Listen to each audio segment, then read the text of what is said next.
Bagong patakaran ang ipinatupad ng pamahalaan patungkol sa disaster management matapos sa lantay ng Bagyo Sedong ang ilang lugar sa Mindanao.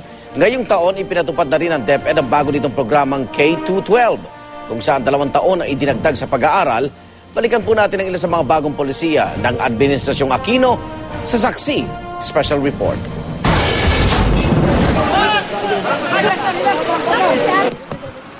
Disyembre nitong nakaraang taon, trahedyang sumambulat sa mga residente ng Cagayan de Oro City ang delubyong dala ng malalakas na ulan ng Bagyong Sendong.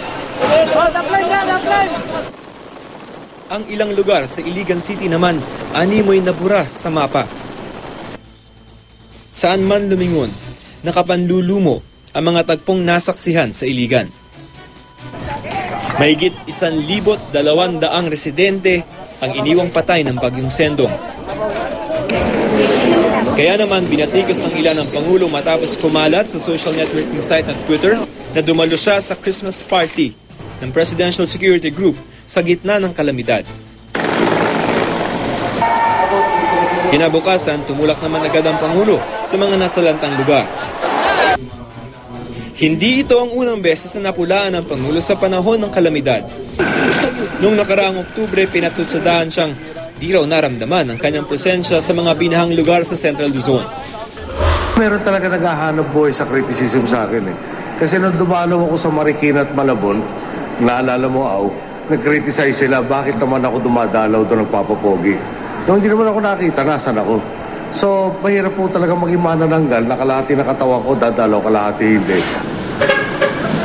Para maiwasan ang sakuna dulot ng masamang panahon, inaprubahan ng Pangulo ang Executive Order No. 66 na nagbibigay kapangyarihan sa mga local government unit na magsuspinde ng klase.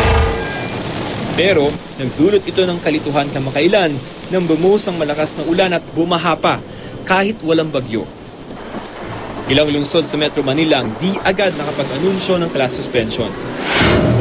Pero di lamang ang isyong ito ang sumalubong sa mga estudyante ngayong school year. Simula nitong Hunyo, ipinatupad na ng DepEd ang programa nitong K-12, kung saan compulsory na ang kinder at may dagdag na 2 taong pag-aaral. Ibig sabihin, ang mga papasok bilang first-year high school tatawagin ng grade 7 at magtutuloy-tuloy hanggang grade 12. Pero tanong ng ilang grupo, napapanahon ba ang pagpapatupad ng K-12 gayong problema pa rin ng maraming public school ang kakulangan sa mga silid-aralan at iba pang pasilidad? Ang iba pang mga estudyante inilipat sa home study program ng DepEd dahil siksika na sa mga silid-aralan. Nagkaroon ng dagdag na 1.6 million enrollees sa kindergarten, pero hindi naman nagtayo ng mga classroom. No? Kaya ngayon, may mga schools, triple shift ang kanilang kinder. Sagot naman ng DepEd, ang extraordinary ay yung mga tinatawag natin na taong-taong problema ay karamihan dito ay nasolusyon na at ang iba ay meron ng solusyon, ginagawa na. Pangako pa ng palasyo sa loob ng 2 taon, ganap na raw na mapupunan ang kakulangan sa mga silid-aralan sa tulong ng public-private partnership na ilulunsad ng DepEd at ng mga lokal na pamahalaan.